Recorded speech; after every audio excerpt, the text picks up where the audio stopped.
All right, so a couple things off the top. So we got a lot to get through. Kind of sorry about Thursday's class. The next probably 4 to 6 weeks, keep an eye out on Canvas for announcements. That's how I'm going to get messages out to you, not in class. I had to take my wife to the hospital on Tuesday, so I was a little bit kind of rushed in my postings and that. So I apologize if they seem somewhat chaotic. Things are all right. Hopefully, got another 4 to 6 weeks, like I said, until that might happen again, kind of depending. It's not, I can plan as much as I want, but it's a little bit off of my schedule, right? Not completely in my hands. So, in replacement of Tuesday's class, I put up a recording that I recorded yesterday morning. I kind of showed all of the work on the dot cam, so you can kind of see how I was working through, how I would have worked through everything in class. I'm kind of expecting that you watched that video. If not, I'll kind of keep that in mind that, we didn't have class Tuesday, and some of the concepts today I'll kind of ease us into. We're going to not talk about price floors and price ceilings, though. That's what's contained in that video. We'll start out today talking about other government interventions, which are taxes. We probably won't get to subsidies, but if we have enough time, subsidies and quotas, okay? You have kind of those class questions. Whoops, is this the right section? Yeah. So these are supposed to be graded out of 4 points, and I incorrectly have today's and also last class's questions set to be 3. I'll work on getting those scaled up so it matches kind of with the syllabus. It's not really impacting your grade because it automatically treats all of those assignments the same anyways.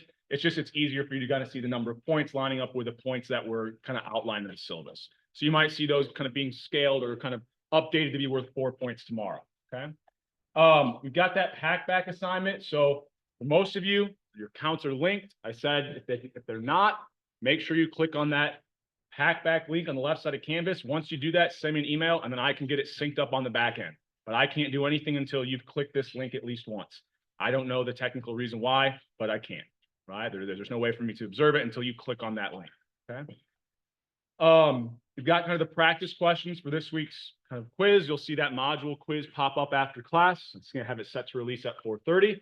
You'll have that, and then the next module reading, which are due at the end of the day on Monday, right? We're kind of back to that. After the exam, we're back to that schedule. Every Monday, you should have a quiz and also a module reading that you turned in, okay? Also, I put up an announcement, and I apologize for this. I'm not entirely sure what happened, but I will be kind of keeping an eye on things for the remaining 2 exams. So I write the exam in one section and copy it over.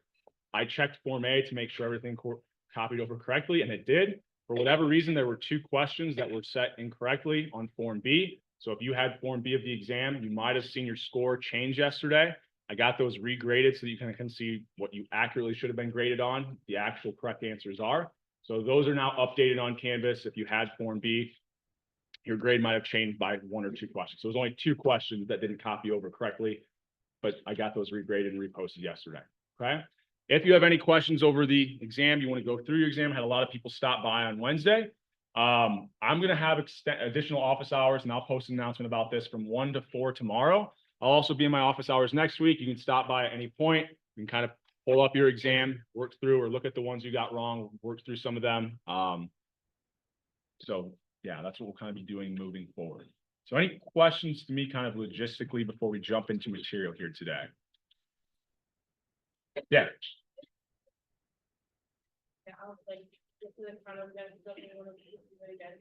Yeah, I've always got them stored in there, so you can always come back and look at those questions. Yep. Any other questions before we jump into material? Okay, good. All right. So we'll start out today thinking about quotas. So one thing that I kind of went through in that video, we'll kind of start out class with, is we talked about surpluses and shortages before in earlier modules in terms of the number of units, right? When we now use this term surplus, what we're really thinking about, another term that would probably be synonymous, you can kind of think about it as the net benefits, right? Now we're going to break this down to be the total surplus in the market. So this is the net benefit from every single unit produced and sold in the market. That would be total surplus. So there we're just thinking about the difference between marginal benefits and marginal cost. is going to represent our surplus. Okay? For consumers, right, our consumer surplus, what is the difference between their marginal benefits and their marginal costs? Well, what represents consumers' marginal benefits? Demand, right? So it's going to be the area below demand, right? But above, what's the marginal cost of the consumer? Yeah, that equilibrium price, right? What is producer surplus going to be? Well, what's the marginal benefit to someone if they're selling something? If you're selling something, you're the producer, the marginal benefit to you is that equilibrium price. What's the marginal cost? Well, that's reflected by the supply curve. Okay? So we're kind of thinking about consumer surplus as the net benefits to consumers, producer surplus, net benefit to producers, right? So it's easy when we kind of have these markets that are in equilibrium to identify where those are at.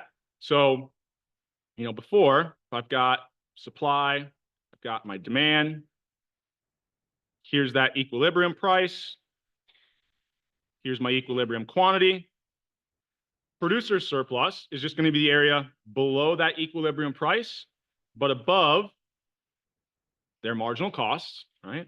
So producer surplus is always going to be this triangle kind of on the bottom. That's not the most technical way of remembering it, but that's a kind of nice, easy way to remember, right?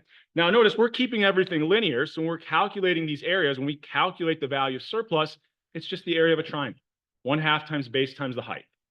If I'm instead looking at consumer surplus, that's the area below our demand curve or below the consumer's marginal benefits, but above their marginal cost, which is the price.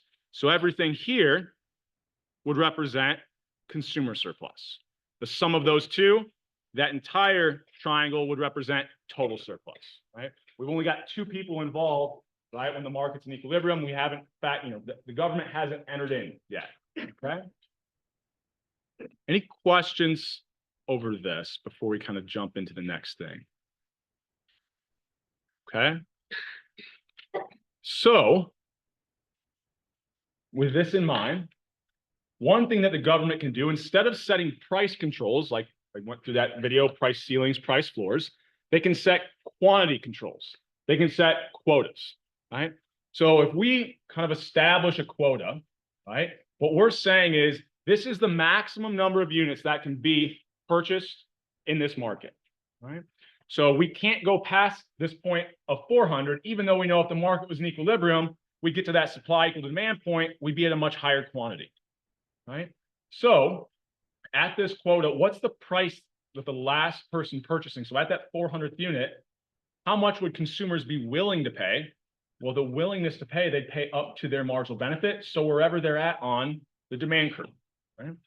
So here's the price that consumers are going to be willing to pay. It's going to be a higher price of $3. Okay? So now what's happened to consumer surplus? Well, now the area below their demand curve, but above the price they're paying, it's going to be much smaller than if this market were in equilibrium, right? So we see consumer surplus decreases with these quotas. Well, what's happened to producer surplus? Well, before it was the area below price, but above our supply curve. So it would have been this entire triangle. Now the area below the price that they can charge, but above their marginal cost, we only go up to that 400th unit because the government has set a quota. We can't go past that point.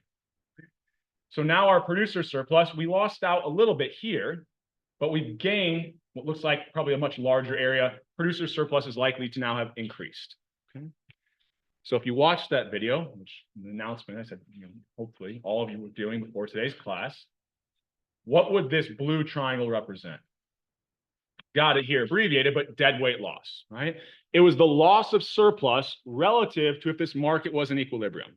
Or you can think about it a slightly different way. After this quota, how much surplus was lost? Well, for every single one of these units from 4 to 500, we lost the net benefit in the market was the difference between the marginal benefits, our demand curve, and the marginal costs, our supply curve. So for every single one of these units, we lost out on all of this additional surplus. So how can we calculate dead weight loss? Just the area of a triangle, right? 1/2 times base times the height. And we'll do some more calculations here in a second. Right now, we're just thinking about what area would represent that dead weight loss, okay? Any questions on this before we keep moving? So I can think of a question I would have, right? If I'm putting that quantity at 400, yes, the price the consumer would be willing to pay is $3, but the price that the seller would be willing to accept is only 2. So why does the price end up at 3? Well, because technically it doesn't necessarily have to end up there, right? So what could happen with a quota, and this gets into topics we won't quite dive into yet, but we will eventually. So if I'm thinking about here, I've got a market, and let's say we can identify here was where the equilibrium point would have been. The government then comes in and establishes this quota, right? And I can even kind of do the numbers to kind of match up with what we had in the slides, okay? What can occur in the scenario I went through in the slides up here, the consumer ends up paying a higher price. So what do you think that probably means about consumers' power in that market? Do they have more or less power than the producers? Less, right? So in markets where consumers don't have as much power, a quota is going to force that price up that consumers pay, and we'll see consumer surplus go down, and likely that producer surplus is going to increase. If instead the consumers have a little bit more power, right? So let's say we had an example where there was a bunch of different suppliers, and people could be really picky and choosy, right? So if you try to charge them $3, there's another company that's going to say, "Hey, I'll sell it to you for $2.90." And then, "Hey, I'll sell it to you for $2.80. So if there's more of this kind of competitive market, we could see that consumers have a little bit more power. Remember, at that quantity, the price that the company would be willing to accept is wherever their marginal cost is. So in a market where consumers have a lot of power, we could actually see kind of our price after the quota actually end up being a little bit lower. In which case, what's happened to producer surplus? Well, before, it was this entire area. What is it now? Well, now the price that the price that producers are going to receive is down here. The difference between that and their marginal cost or their supply curve. Now we see if consumers have a little more power, a quota can actually decrease producer surplus. Also, kind of intuitive, if the consumers have more power and kind of lower that new price, a lower price is a good or a bad thing for consumers. Good. So what's going to happen to consumer surplus? Well, it was this kind of entire area before the quota. Now it's the area below their marginal benefits, but above this new price they're paying. Now we have consumer surplus being this area, right? So what's going to happen to producer and consumer surplus with a quota? We don't really know. It's kind of specific to every individual market. Who has more power? The producers to kind of push that price lower, or the consumers to push that price lower, or the producers, we see that price end up a little bit higher. Or it could even be somewhere in between, right? So I won't really ask you, those aren't going to be fair game kind of questions for me to ask you what's happening to consumer producer surplus before or after quotas, right? However, one thing will be true no matter who has the power in the market. What's going to exist because of this quota? The same exact deadweight loss. It doesn't matter where the price kind of lands with this quota, we're still going to have the exact same deadweight loss associated with it. Okay? So if I ask you a quota question, I'd much be more likely to ask you about what's the deadweight loss. Okay? So I wanted to just be kind of complete. I think even the book doesn't do, in my opinion, the greatest job of explaining this. And it does become a little more complicated exactly where the price falls. But given that what we're covering, we're just going to focus on this deadweight loss that exists. Okay. Any other questions on this before we keep moving? Okay. So what's the next thing we're going to talk about? We're going to talk about getting this to disappear. There we go. So why do we pay taxes? Yeah. Yeah, keep the government going, right? The real answer is hopefully, they're using that money to pay for things that we all can't afford ourselves. Public roads, right? Schools, things like that, right? So we're trying to generate money, right? The use of taxes. We've got different types of taxes. The one that we're probably all we see in our everyday lives is a sales tax, right? We see that every time we buy something, but we've got income taxes, estate taxes, all different kinds of taxes. The government tries to get money any way they can, right? You also might see excise taxes. So these are taxes on specific goods. So I'll use an example a little bit later on. You go to like Illinois or Michigan, where weed's legalized, they've got huge taxes on it, right? So it's really easy to tax goods like alcohol, tobacco, marijuana, because people don't really have a lot of political pushback to that. So we might see individual taxes put on specific products, right? We're eventually going to then also talk about when we impose taxes, right? That's going to disrupt our market, and that's going to hurt producers or consumers. Who is it going to hurt more? We'll call this the tax incidence, right? So who is going to bear more of the burden of the tax? Both producers and consumers will be hurt, but who's going to be hurt more, right? So I've got kind of, I don't know why this keeps going. There we go. See if it goes away. There we go. I've got this very basic example of how taxation is a bad thing, right? Or how it's going to lead to deadweight loss. So let's assume, and actually here, I think I've got, change this value so the math actually works out. Whoops, there we go. Change the numbers and have my comma in the wrong spot. So let's say Matt's selling a used car, and he'd be willing to sell this car for $10,000, right? Anything over $10,000. David is looking to buy a used car. He'd be willing to pay up to $11,000 for whatever this, I don't know, Toyota Corolla, whatever this is, right? So will this transaction occur? So if David's willing to pay 11, Matt's willing to accept 10, there's a $1,000 range that we can come to some kind of agreement, right? So we're going to see that this car is both supplied and consumed in the market, right? A transaction occurred. They tax new cars, and then when you sell them again, they tax them when they're used, right? They get taxed multiple. If they keep on selling, this used car can get taxed as many times as possible. Seems like I don't understand it, but that's how it works, right? So let's say they've got a 15%, just to make the numbers easy, a 15% tax on this used car, right? A sales tax. Well, let's say they agree on this price of 10,000. Matt's feeling kind of nice. He's not going to try to get every single dollar out of David. He said, I'll sell you the car for 10,000. David's like, cool, I would have paid you up to 11, right?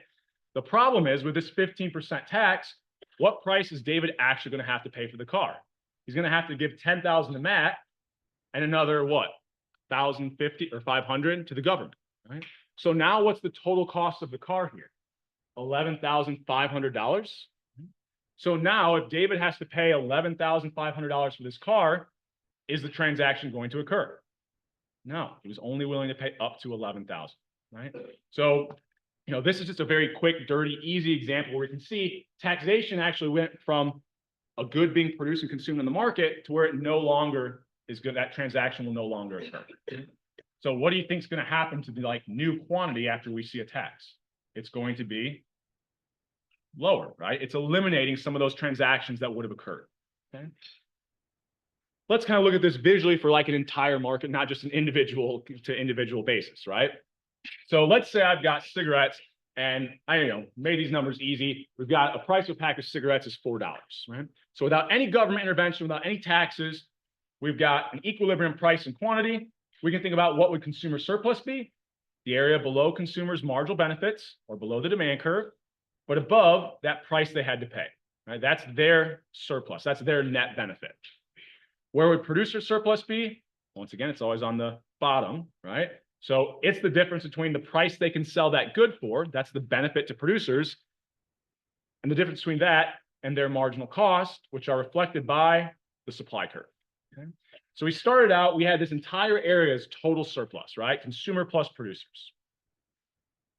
Let's assume we have a tax. I don't think talked about in earlier modules, taxes on consumers. All we talked about were taxes on producers. So what does a tax on a producer essentially do? Increases their costs, right? I have to now pay a tax every time I produce a unit of this good. My cost is whatever the cost was before, plus this tax. So at every single quantity, the difference between my supply curve and my supply curve with the tax will just be the value of the tax, right? So that we're looking at that difference, we want to look at it vertically, right? What was the cost before, right? At this quantity of 1,000, well, that marginal cost is represented by the supply curve. So 4, if I have a $1 tax, what would the now new total cost be at that quantity of 1,000? If it was 4 before, and now I have to pay $1 in taxes, my new total cost would be 5, right? So we're kind of looking vertically there, the difference between our supply and our supply curve with the tax. Well, the difference is just the tax, right? That's the only thing that's get added in. Okay? So after we see this new supply curve that includes the tax, right? We now know companies are going to make decisions based off of this new cost that they have. Where is our new equilibrium point? Well, does our new supply curve hit our demand curve? It's going to be at a lower quantity and a higher price, right? We talked about that in module 3. Okay.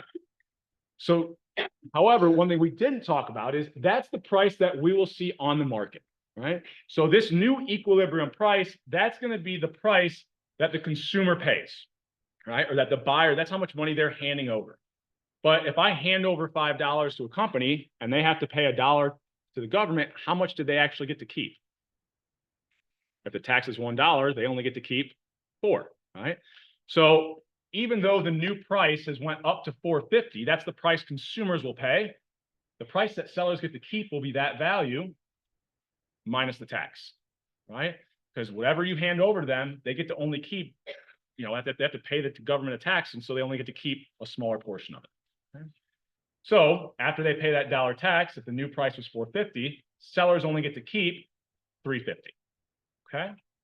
So we now have a difference in prices here. Before the equilibrium price, it was the same for producers and consumers. After a tax, the price the consumer pays will always be a little bit higher than the price that the seller gets to keep. What is the difference between the two? Just the value of the tax. Okay. So we're thinking about now, where does consumer and producer surplus lie? Well, consumers now are paying a higher price. So the difference between their marginal benefits, represented by the demand curve, and their new marginal cost, it's not the old equilibrium price, it's the new price that they have to pay, right? They're handing over $4.50. So our consumer surplus is going to be a much smaller area, right? Consumer surplus decreases with the use of this tax. What about producers? So unlike quotas, one party isn't better off here, because after the consumer pays $4.50, how much does the seller get to keep? Well, that amount minus the tax, so only $3.50. So now producer surplus is going to be the area below the price they can sell the good for. Now here it gets a little weird because it's the price that they're selling the good for. It's the amount they get to keep of that, right? The price the seller keeps, and the area above their marginal costs, right? So we now have producer surplus being a little bit smaller as well. So same kind of principle applies though. Consumer surplus still on top, producer surplus still on the bottom. Right? So all of that area that used to be consumer and producer surplus in the middle here, that's now kind of this white area, is that all dead weight loss? Not quite, right? Because we now have not just two parties involved, consumers, producers. If a tax is getting paid, who is benefiting? The government, right? So we now have a third type of surplus, which is government surplus. We usually don't call it that. What we usually call it is tax revenue. So in general, if the equilibrium quantity in the market now falls to $750, how would I determine how much tax revenue is generated? Just the number of units sold times the value of the tax. All right, if 750 units are sold, each unit was taxed $1, the government just generated $750. What visually would that be on our graph? Well, what was the difference between the price consumers pay and the price the sellers keep? That was just the value of the tax. What is the kind of length or the width, whatever you want to call it, of our rectangle here? Well, it's just going to go from 0 to the new quantity after the tax. So the new quantity after the tax times the value of the tax, that's just the total amount of tax revenue. So this kind of rectangle in the middle now, part of it used to be producer and part of it used to be consumer surplus. It's now tax revenue or government surplus. Okay. Any questions on that idea? Yeah.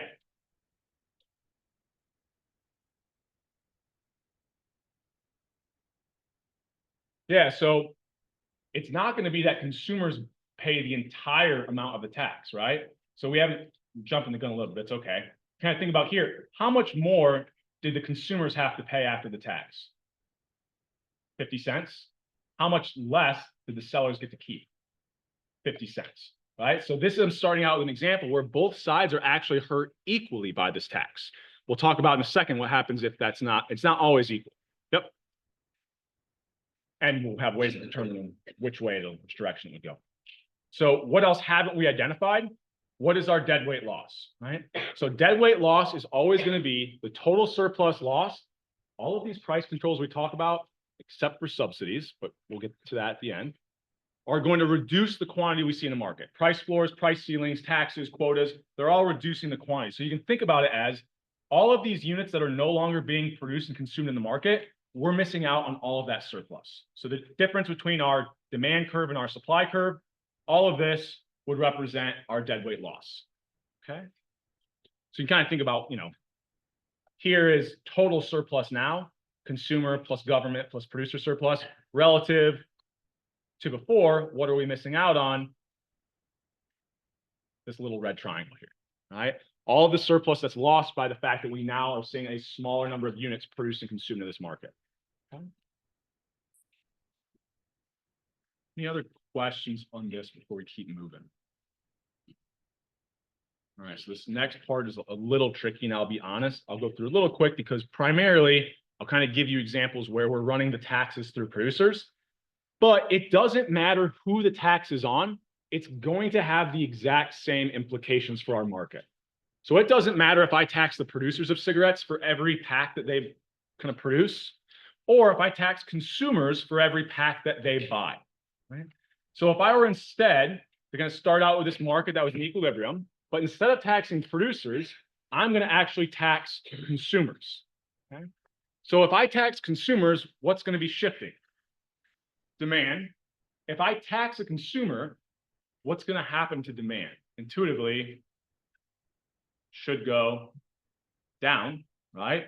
I'm adding a cost. Well, why is that going to be like a decrease in demand? Well, it's because the marginal benefit is now whatever it was before, but minus the value of that tax, right? So we now see that demand, if we put that tax on consumers, it's actually going to decrease demand such that at every single quantity, our marginal benefit is whatever it was before minus the tax I now pay to the government. Marginal benefit of whatever I was at before minus the tax I have to pay to the government, right? So if we tax consumers, we'll see this decrease in demand. Now, here it just gets a little bit different of how it operates. If I had the exact same supply and demand curves, I know that my new equilibrium point from that same amount of tax, right, $1 on producers or $1 on consumers here, the new price that sellers get to keep is going to be $3.50, right? So it works a little bit different now. When we were taxing producers, there it was like the sticker price that we see already has that tax baked in. So if we tax producers when you go to the store, it's going to look like the good costs $4.50, but that's because the tax is already baked into that price. Once that price is paid, the seller gets that money and then has to pay $1 to the government. They only have to keep $3.50. If we tax consumers, right, when you go to the store, the sticker price you see from a sales tax is a tax on consumers, right? It's not paid when the company produces something. So the sticker price you might see is $3.50, right? But what do you actually have to pay? Once they kind of registered it, it's not $3.50, it's $3.50 plus the sales tax, right? Well, here, if the sales tax or the tax on the kind of good is $1, the sticker price we would see in the store becomes $3.50, and that's what the seller gets to keep because the seller is no longer paying the tax. So now you'll hand over $3.50 to the seller for this pack of cigarettes, but you're also going to have to give them an additional $1, which they then would pay to the government, right? So it's just all going to the same place, but slightly different means, right? So here when we tax consumers, we still end up with producers only get to keep $3.50. And then how much do I have to pay as a consumer? Well, that sticker price of $3.50 plus this additional tax, right? So I'm still going to end up paying that $4.50. We still have that same difference in between our price the consumer pays and the price that the seller gets to keep. What that difference is, just the value of the tax, okay? Any questions over that idea? Yeah. Price does affect demand. So here you can think about it, demand is representing marginal benefits. So the tax isn't really a price. Even when we tax producers, it wasn't affecting supply because it's a change in price. We said it's affecting supply because it's a change in what? Our marginal costs, our input costs. So here, the reason why it's shifting demand, right? It's not changing like the price of the good. What it's changing is I'm going to get the same marginal benefit I was before when I buy this good, but I'm now going to have to pay this additional tax. It's almost like the marginal benefit to me is now lower. Okay?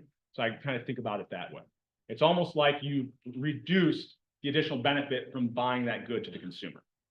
So at every single quantity, my marginal benefit, whatever it was before, it's going to be that, but now I have to pay this additional cost. Yep. See if I can get this to go away. Okay. So what are the implications for our surplus? Well, consumer surplus, we still have that same price consumers are paying, same demand curve, ends up being the difference, underneath the area under the demand curve, but above the new price that consumers pay.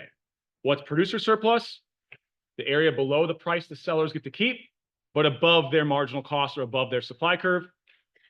What would the difference between the price the buyer, consumer pays and the price the seller keeps? That difference would just be the value of the tax times the number of units sold after the tax. That's just our tax revenue. That rectangle in the middle would represent tax revenue. And then we still see that after this tax on consumers, the quantity in the market went from 1,000 to 750. So we were missing out on all of this surplus relative to when there wasn't a tax. So we have the exact same deadweight loss. So it doesn't matter if we tax consumers or producers. This visual, once we got through everything, all the surplus values, all the price the consumer pays and the sellers keep, all of it's the exact same. It's just kind of operating slightly differently in terms of like what order things are done. Right? But same implications for all of our surplus values. Okay. Any other questions? Yeah.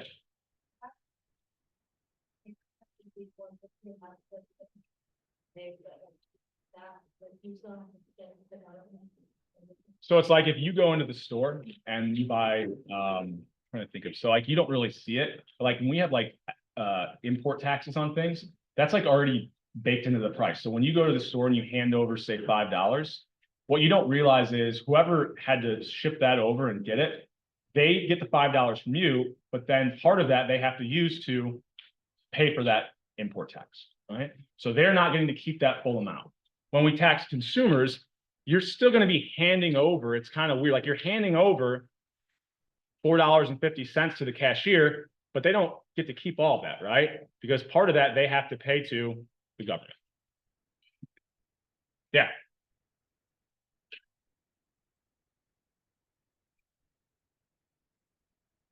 So that'd be a double tax. Then this wouldn't necessarily hold, right? Because now we've got really not a dollar tax. We would actually have a $2 tax, right? Because we've double taxed this good. So yeah, if you tax both of them at the same time, it's going to be even worse, right? It's going to amplify these effects. But I won't do that to you guys. Any other questions before we keep moving here? Okay. Yeah. All right. That's what I want to go through. So let's think about kind of where these surplus exchanges are coming from. I kind of already alluded to it earlier, but when we had this market in equilibrium, here was consumer surplus, the entire area above the equilibrium price, below demand, so A, B, and E. Producer surplus was the area underneath the equilibrium price, but above supply, so C, D, and F. Right? After we had this tax, and actually, I didn't have this in here, but I think this will be helpful.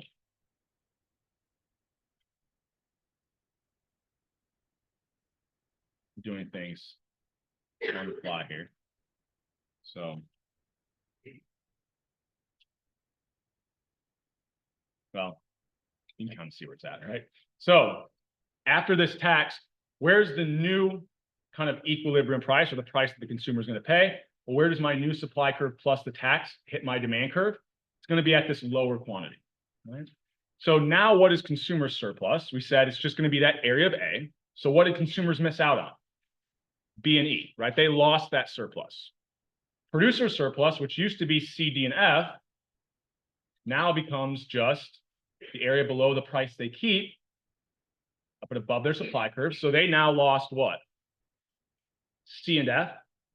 So producers and consumers both lost out on surplus. But that area in the middle here, B and C, what did it become? Tax revenue, right? That difference between the price the consumers pay and the price the seller keeps, that was the value of the tax. Then the kind of width of that rectangle would be just the quantity sold after the tax. So the quantity sold times the amount of the tax, that's total tax revenue, right? Now, the other areas that we lost of consumer and producer surplus were E and F, right?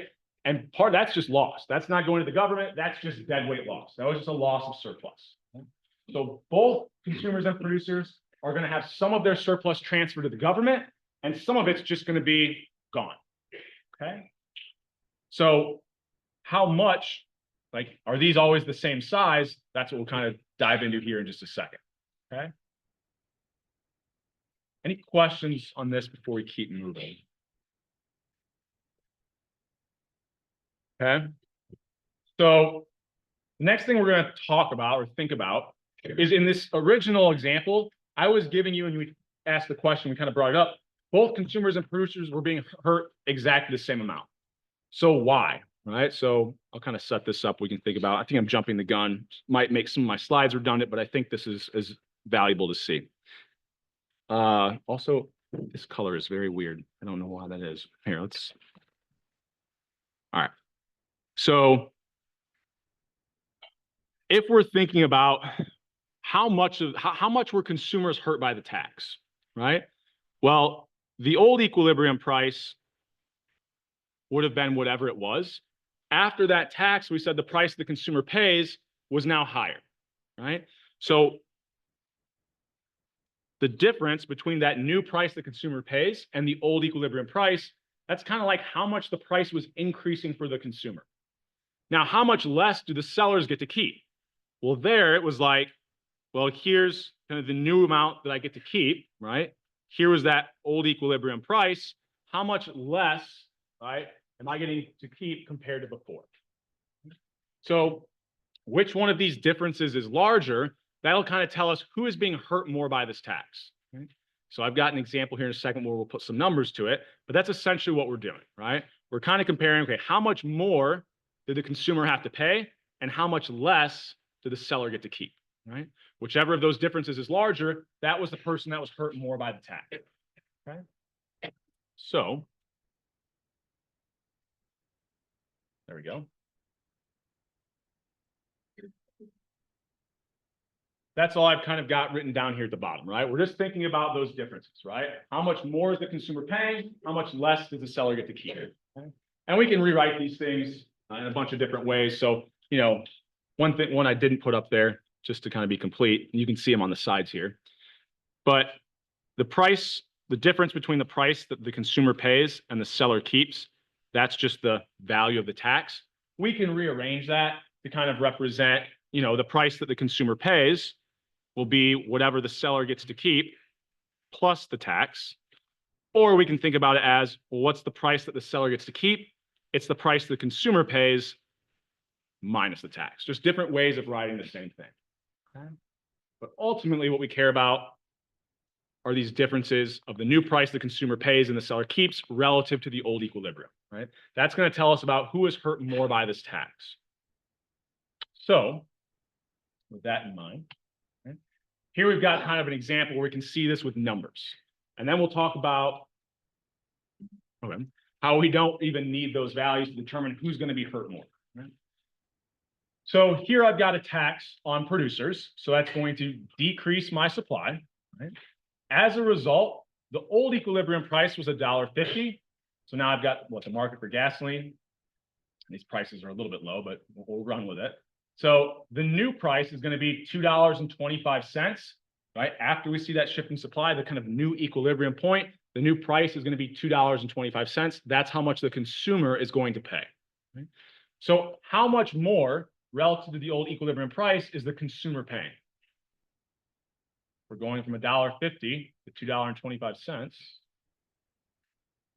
How much more are they paying for each unit? 75 cents. However, when they pay that $2.25, what is the seller keeping? Well, they have to pay the government, and I kind of kept it here as $1 tax, right? Now, how do I know it's $1 tax?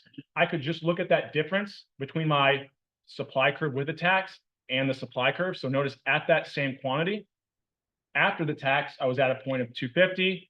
Here I'm at 150. So the value of the tax, the difference between those two is just 1, right? Same thing, I could use a lower quantity. The difference between kind of the point I'm at on the supply curve plus the tax is 225. My old supply curve, I would have been at 125. The difference between those two, just the value of the tax, $1. Okay? So after the consumer pays $2.25, the producer has to pay this tax to the government of $1. They only get to keep $1.25. Right? So how much less did the seller get to keep? Or they were getting to charge $1.50 and keep all of it. Now they're only getting to keep $1.25. So they made how much less? 25 cents, right? So the consumer is paying 75 cents more for every unit. The producer is only keeping 25 cents less. Who is bearing more of the burden of this tax? Consumers, right?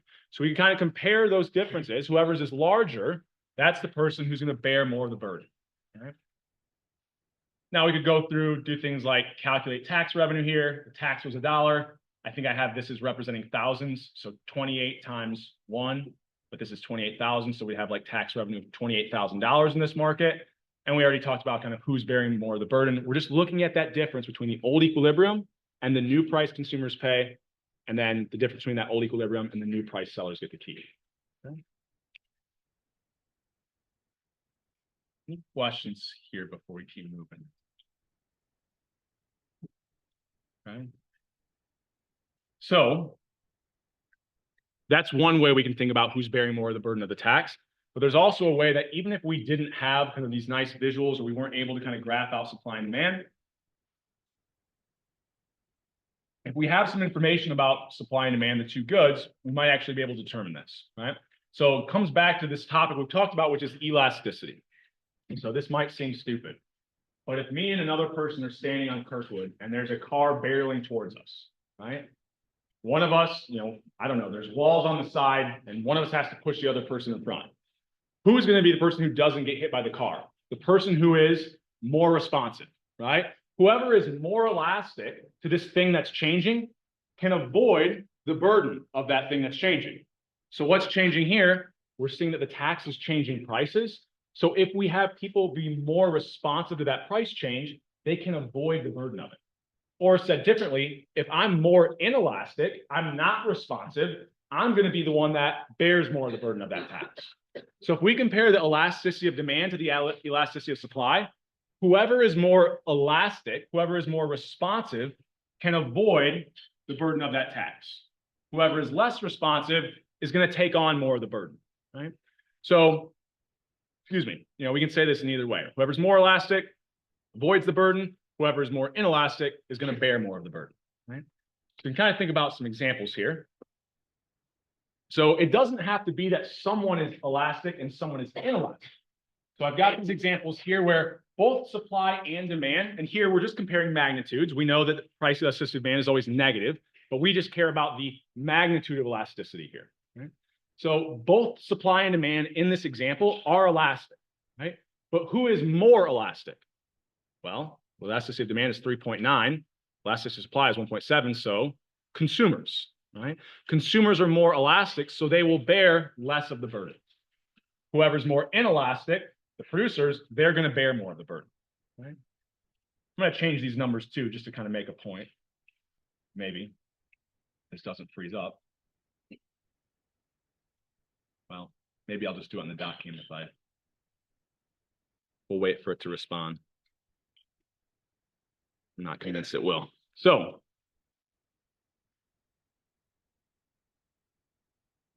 let's say I had an example instead. There it goes. I'll still use the dot cam though. Let's say I instead had an example where I had my elasticity of supply and demand, and maybe demand was, I don't know, 0.25, and this was 0.7, right? So now I've got a scenario where both my producers and consumers are both inelastic, but who is more inelastic? Demand, right? They have a lower elasticity measure. So if the elasticity of demand is less than the elasticity of supply, consumers are less responsive, they're going to bear more of the burden, right? So here we would see consumers bear more of the burden, right? Same kind of idea here. Even if both were elastic, right? So if we're kind of going to the slides, whoever is more inelastic is going to bear more of the burden. So if we had both supply and demand being elastic, whoever is more elastic supply, they can avoid the burden. Whoever's more inelastic demand here, that's consumers, they're going to bear more of the burden of that tax. Right? So we're just kind of comparing elasticities of demand to elasticities of supply. Whoever is more elastic avoids the burden. Whoever is more inelastic bears more of the burden. Okay. Any questions on this before we keep moving here? Yeah. You have to be able to apply that to. So I would probably do something like giving you what the elasticities are and then asking about who's going to bear more of the burden of that tax. Now I've got a slide in here for this, but I think I can, I don't know, I like drawing things out and I think it helps kind of see things, pieced together. So let's think about a really like extreme scenario. Let's say consumers are perfectly inelastic. Right? So if they're perfectly inelastic and we tax that market, who's going to bear the burden of that tax? Consumers. They're completely unresponsive. In fact, if they're perfectly inelastic, what do you think might happen? They're not responding at all, so they're going to bear the entire burden of the tax. So what's that going to look like? So here, if we had a supply curve, and let's say I had this really weird, but it's like a perfectly vertical demand, right? Perfectly inelastic demand curve. Where would producer and consumer surplus be before? Right? Well, the old equilibrium price was right here, right? So we can kind of think about producer surplus would have been the area underneath price, but above our supply curve. Where would consumer surplus be? The area above price, but below the demand curve. Well, when it's perfectly inelastic, it's kind of weird. The area below the demand curve is actually all the way off into infinity, right? If you're truly perfectly inelastic, that surplus you're getting from this good, you think about what's something that might be close to perfectly inelastic? Insulin, right? I'd say that our surplus, if you need insulin from having it, it's pretty large, right? Pretty infinite, right? So if we see a tax on this good, what's going to happen? So let's say we tax producers. We get this decrease in supply, okay? What is our new price that we see in the market? So my new price that the consumer is going to pay is going to be somewhere up here. But does the seller get to keep this amount? No, they have to pay the tax. So the price the consumer pays minus the tax is just going to be where we're at on the old supply curve. So notice here, it's a weird scenario where the price that the seller keeps is actually the same as the old equilibrium price. So all this tax did, is it going to hurt producers? Well, where's producer surplus now? The area underneath the price they keep, but above the supply curve. Producer surplus hasn't changed at all, right? What has changed? Well, where is consumer surplus now? The area above the price that they have to pay underneath our demand curve. So they lost out on all this surplus. What does this now become? Well, what's the difference between the price the consumer pays and the price the seller keeps? The value of the tax. Notice here, our old equilibrium quantity ends up being exactly the same as the quantity after the tax. So this area now represents, and I probably should have had this up here before, sorry, consumer surplus. This would represent tax revenue, right? So with perfectly inelastic demand, what's happened in this market? Is there any deadweight loss? No. However, just because there's no deadweight loss, is this probably an optimal thing for society? Well, if I'm taxing something like insulin, where it's pretty close to perfectly inelastic, who did I just really hurt? Consumers, right? Someone who has something that they didn't choose to be born with, right? So just because we have these perfectly inelastic goods doesn't mean we should be like really throwing taxes at them, right? We're really going to hurt consumers here, okay? Any questions on this idea before we keep moving? Okay, so just kind of thinking about the extreme point. If you're not responsive at all, you bear the entire burden of this tax, right? All of tax revenue, used to be consumer surplus. Okay. So the next thing that we're going to talk about is kind of thinking about calculating some of these areas. So I've kind of mentioned where they're at, but we want to look at the actual numbers. How do we make these calculations? So let's say before this tax, I was thinking about what is consumer and producer surplus? Well, before the tax, supply hits demand at this price of 50, quantity of 40. What would my consumer surplus be? Area above the price, but below their marginal benefit, represented by the demand curve. So what? The height goes from 50 to 90. So the height of that triangle is 40. The base, it goes from 0 to 40. So 40 times a half. Consumer surplus there would be 800. I have this slightly out of order. What would producer surplus be? Well, there it's the area below the equilibrium price of 50, but above my supply curve. Height of that triangle is 40. Base, it goes from 0 to 40. So 40 times a half. We would have producer and consumer surplus be the exact same starting value of 800. Okay. So what happens after this tax? Well, after the tax, the new price that the consumer pays is up here. So what is my new consumer surplus? The area below their marginal benefits, represented by the demand curve, but above this new price they're paying. So what? 30 times a half. We would see that consumer surplus is falling to $450. Okay. What about producer surplus? Well, before we said it was $800. After this tax, the consumer is paying $60, but the seller only gets to keep that minus the tax. So they're only getting to keep 40. So new producer surplus would be this orangish triangle down here. So 30 times a half.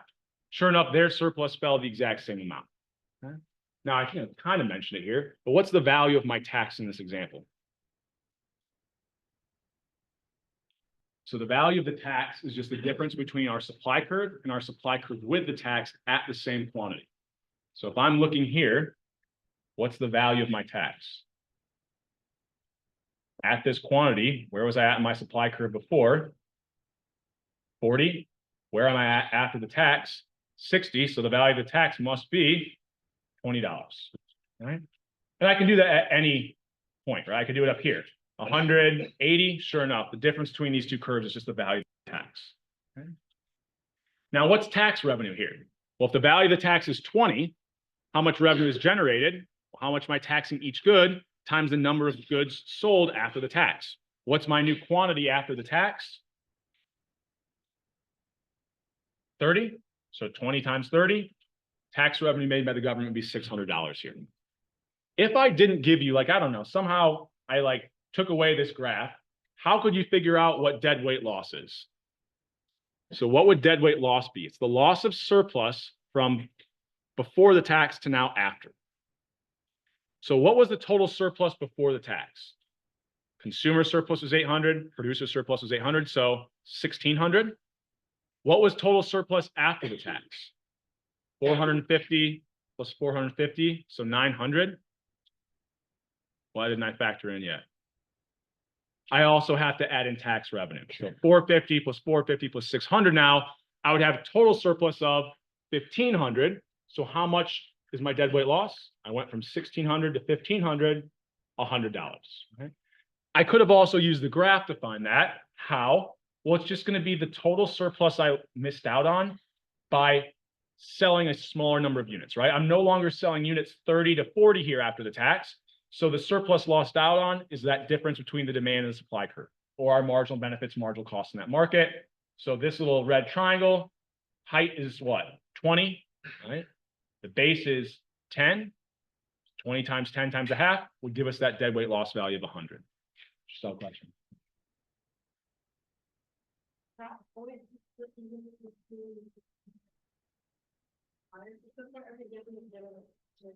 Yeah, so we went through one where we didn't have that, right? We had the one where the consumers paid 75 cents more and producers only kept 25 cents less. Oh, they had another one in here that didn't have that. Is it this one? Yeah, it's this one. Oh, actually, it's in the questions that we're going to go over at the end of class. So we'll have an example of that in about 10 to 15 minutes, okay? All right. Any other questions? So I have some of these top hat questions in here. We're not going to go through them in class, but I threw them in the slides. I'll put up the complete version. They might be good things to make sure, just more practice problems you can kind of work through to make sure you're understanding these. We'll work through some at the end of class today. But I've got one more thing I kind of want to just talk through. This is the general idea. And then we'll kind of go through some of those top hat questions that I'll post as an additional assignment after class. So we've calculated these surplus values. We've thought about kind of how this tax is going to be changing them. What's maybe what we call like the optimal tax? Well, it's going to be hard for us to figure that out, but we can at least talk about some of the concepts that are going to exist. So imagine I have kind of a relatively small tax, right? Well, why is that a good thing? If I have a relatively small tax here, what's relatively small? Deadweight loss, right? But, I'm also not generating, a ton of tax revenue. That tax was relatively small. Yeah, there's still quite a few units being sold here, but maybe I haven't maximized how much money I can make or how much revenue I can generate. So if I instead impose a slightly larger tax, I'm shifting that supply curve even more, what's that going to do to my deadweight loss? Well, anytime I increase a tax, it's just going to push that quantity back further and further. So as I increase the tax, deadweight loss will always be increasing, right? Now, the tax revenue, we won't dive into it too deep, but initially it might be increasing as we increase the value of the tax. Eventually, we'll get to a point, though, where, okay, yeah, we caused some deadweight loss in this market, but we are generating a pretty good amount of tax revenue. Maybe, if we calculated this out, we had some actual values to it, it would be greater than the area that represented tax revenue before. So, well, the higher tax increased my tax revenue. I don't really care about the deadweight loss in the market. I'm the government. I'm just trying to maximize my revenue. Well, then I increase the tax. So I say, well, why not increase it even more? Well, if I continue to kind of increase that tax, right, making it really extreme, well, what's happening? I'm pushing that quantity back further and further. So even though I might have like $100 tax on this good, if I push the quantity down to be something like there's only one good being sold now, I'm not generating that much tax revenue, right? And what have I done with this higher tax? I've caused a lot of deadweight loss. And I'm thinking about the government here, deadweight loss, eventually, people might not recognize it. People might not realize exactly what's happening, but a loss of surplus means that consumers and producers are going to realize this. If consumers are paying higher prices, companies are getting to keep less. At some point, they're going to get pretty upset about these taxes, right? So imposing a tax like this, I'm generating some tax revenue, but the larger deadweight loss gets, the more people are going to be upset with me. I might lose my job. People might not vote for me to stay in office, right? Or companies, might look for other countries to kind of sell their products in. Okay. So there's this trade-off between the value of the tax and deadweight loss. As I increase that tax, I'm also inherently increasing the deadweight loss that I'm causing in that market. Okay. So I have kind of like a little summary here of some of the things we talked about. So it doesn't matter if we put the tax on the producers and consumers. We saw it had the exact same effects. We said we can determine tax incidence by elasticity. Whoever's more elastic can avoid the burden of the tax. We also look at tax incidence by comparing the difference between the old equilibrium and the new price consumers pay and the price sellers keep. If we're thinking about a good that's inelastic, we use the extreme point to make a point. If it's perfectly inelastic, I can generate a lot of tax revenue, but keep deadweight loss low. In fact, when it was perfectly inelastic, we said deadweight loss was 0, right? We then have that as we increase kind of the value of the tax, we're going to increase deadweight loss. And then deadweight loss of a tax is going to be larger. People are more elastic. We didn't go through this too much. I'm not going to ask any questions on the quiz on this. I might start next class with a little bit more on taxes just to kind of revisit this idea next week. So we might revisit kind of point 4. I won't ask any questions on the quiz on that. You won't see anything on the practice problems related to that. I then had one more kind of fun example before we work through some problems. I shouldn't say fun, all right? So there was this example where Ireland was like, we have way too many people throwing away plastic bags, right? So you go to Kroger, you buy your groceries, they put them in these plastic bags, all of them end up in the landfill, right? So they have this genius idea. Let's tax the plastic bags, right? 15 cents a plastic bag. If I go to Aldi, I don't even know how much they are. I've paid it once or twice. And I'm like, it's not worth it for me to buy this bag. I'm just going to throw it in the cart and throw it in my trunk, right? So they start taxing these plastic bags. What do you think people probably start doing? If you tax something, what's happening to the quantity that's being used? We said it was going to decrease, right? So it did decrease, but what do you think people started doing instead of using these cheap plastic bags? So if you go to like a farmer's market, you'll see people with these like thicker, more durable, reusable plastic, but they're still made out of plastic a lot of the time. So like if you go to like Trader Joe's, they've got like the nice bigger bags that are reusable, but they're much thicker plastic. So what ended up happening is they decreased plastic bag use by 90%. So these cheap plastic bags, people just basically stopped using them. You know, this very small tax, people stopped using a lot. So consumers and producers here must have been pretty what? Small price change, quantity fell by 90%, very elastic. Problem was they were substituting away using these reusable bags. You don't really realize it, but it's crazy how many, I read something on it once, how many of those thin plastic bags actually like equate one of those like reusable bags. It doesn't seem like the plastic is that much thicker, but the cheap bags are so paper thin that you can fit a ton of like every reusable bag is something like, 30 or 40 of these really small cheap bags. What ends up happening with your Trader Joe bags? Some of them will end up, do you keep them forever? No, they get thrown away. So now throwing away one of those reusable bags, you might as well have used 30 or 40 of these cheap bags. So what they actually saw after this tax is they saw the amount of plastics in their landfill actually increased, right? So kind of an unintended consequence, kind of an interesting thing where we can see that consumers were very elastic here. The only problem was they had a substitute, right? And that substitute was using a lot more plastic. Yeah, people try to reuse the bags, but a significant number of them end up in the landfill anyways, okay? All right, so only one cursing, right? There's only one bad word, taxes. So we will look at some questions on Top Hat. And it goes to your question earlier. We'll work through one where we don't have the tax incidence being the exact same for both individuals. Okay? So get this open. We'll kind of work through these. Maybe. All right. Here, here, here. All right. So kind of small. If you have this on your device, it might be easier to kind of see these grid lines right in front of you. But if I'm looking here and I say, first of all, if I didn't tell you the value of this tax, how would you determine what this tax was? You could look at any quantity and say, okay, what was the tax before? Where was I at on my supply curve before the tax? 60. Where am I at after the tax? 85. So what must the value of the tax be? $25, just the difference between those two. You could do that at any quantity. You could have done it here, the difference between 70 and 45, 25, right? So after we have this $25 tax imposed, what is producer surplus going to be? So what's the new price that consumers will pay after this tax?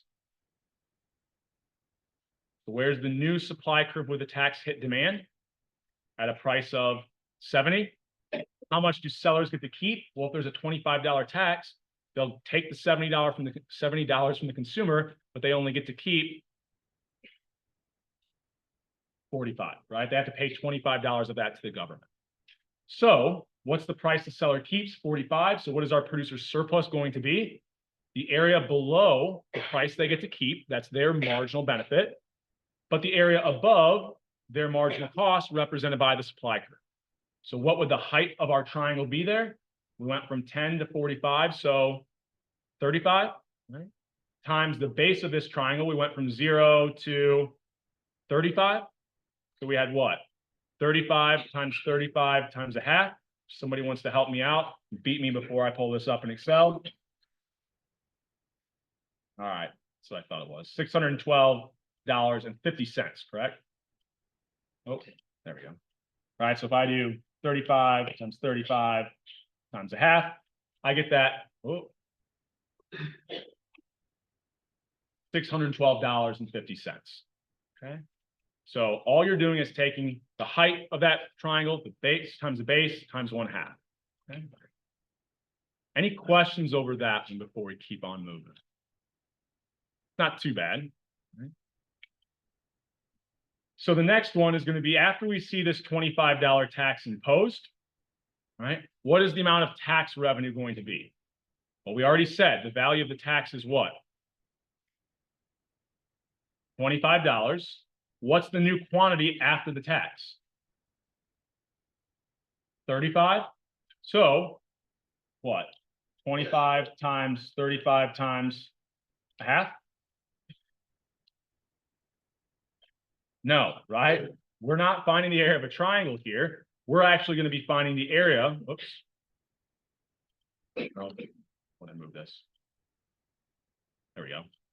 We would actually be finding the area of this rectangle, right? So all we need to do is take the height of that rectangle, which is just the value of the tax, 25, times the width of it, or however you want to call this, length times width. Well, that's just going from 0 to the new quantity after the tax of 35. 25 times 35, we get tax revenue of $875. Okay. Any questions on that one? So before we go through the third one, I want to point something out because the question asked earlier is a legitimate question, right? So here, who is going to bear more of the burden of this tax? So the old equilibrium price was 60. The new price consumers are going to pay is 70. So how much more are they paying per unit? $10. How much is the price the seller gets to keep now? 45. So how much less are they getting to keep? It was 60 before. Now they're only getting to keep 45. Fell by 15. So who's bearing more of the burden of this tax? Suppliers or producers, right? We can look at that difference between the old equilibrium price, the price that consumers are now paying, the old equilibrium price, and the price that sellers are keeping. Whichever is larger, that's who's bearing more of the burden of that tax.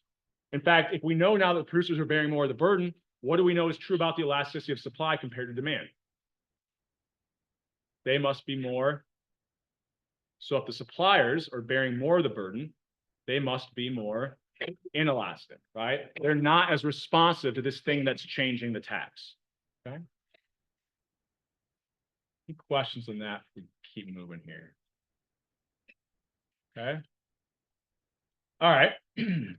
So we've got one more we're thinking about here. So we've got a $25 tax. What would deadweight loss be?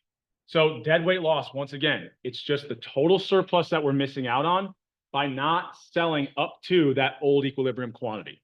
So our new quantity is down here at 35. The old quantity we were selling was 50. The difference between our supply and demand curve represents all of the surplus that we're now missing out on. So what's the height of that triangle? 25. What's the base? 35 to 50, so 15. So what? 25 times 15 times a half. So 187. Oh, there it is. 187.5. Okay. Any questions on that one? So I'll post those problems after class. Hold on. Yeah, one more thing I'm going to go through. We're not completely ending class yet. So hopefully everybody gets those correct. We just kind of worked through what the correct values were for each one of those. One thing I did want to revisit, also because I had the class recording. Go back and I said, if time, we've still got 5 minutes. So we're going to work through this. It'll also give us a kind of example of thinking about price floors. Okay. Are you guys serious? If your parents, okay, well, you're walking anyways, whatever. You can be rude. I won't be a crotchety old man, but kind of. Oh, come on. All my markers are dying. So let's say we've got quantity of labor, and then we said the price of labor kind of represents wages. Okay. We're going to have some supply curve for labor. You know what? I might edit the quiz. So let's say we have some supply curve for labor and some demand curve for labor, right? We have the government come in and say, look, we're going to set this price floor or a minimum wage, right? So in theory, I worked through one similar in that recording. We said, okay, what's going to happen Well, now past this quantity, the marginal benefit to the consumers here, the buyers of labor, is now below the price they'd have to pay, right? Because the government is not allowing the price to go below this value. Right? So what's going to happen? We said we could think about, we're going to end up with a quantity of labor kind of after this minimum wage that's below the old equilibrium quantity. Right? So this is good for people who keep their job because they're now getting a higher wage, right? The old equilibrium wage was lower than the minimum wage, but everybody here would represent what? Everybody here that used to have a job no longer has a job. So if you keep your job, the minimum wage is a good thing, but for a lot of people, it was really bad, right? They lost a job, right? Now, what is one argument, to be fair, about the minimum wage is this idea of efficiency wages. So if I'm paying my workers a very low amount and they're working like dogs, what do you think their effort into their work is? Relatively low or high? Low, right? So one of the things that impacts the demand for labor is I'm willing to pay my marginal benefit. If it's higher from hiring this worker, I'd be willing to pay them more. So if by paying them a higher minimum wage, my workers all of a sudden feel like, oh, well, my work is actually respected. I'm actually going to put a little bit more time and effort into what I'm doing. What's going to happen to the demand curve for labor? Those companies are going to be willing to pay more, right? So if these minimum wages kind of change workers' behaviors in such that they're becoming more efficient workers, then these minimum wage, we think of, the term that they use is efficiency wages. Our workers now become more productive. And in fact, we could see that the demand curve for labor increases so much that now our new equilibrium wage, can I call this W2, right, would actually be above even what that minimum wage the government set was. So a lot of the times what we'll see is the government will impose a minimum wage, and for a while it's binding. For a while it's causing some unemployment. But if it increases the productivity of our workers, we actually eventually over time get to a new wage where what has this price floor now become? It's no longer effective. We said if it's set below the equilibrium, this would be an ineffective price floor, right? So kind of this has to take some time to play out, but we can see this efficiency wages occurring. So minimum wages, just to be fair, not always a terrible thing, might lead to a short-term unemployment, but if it can increase the efficiency of our workers, we can end up in a better place down the road. Okay? So first of all of you who did not get up and leave, that was very respectful. I appreciate it. I'm sorry for going off on them a little bit. But other than that, I'll let you guys get out of here. Have a fun, safe weekend. I'll see you guys on Tuesday. Yeah, I'll post an announcement on Canvas about it. Bye.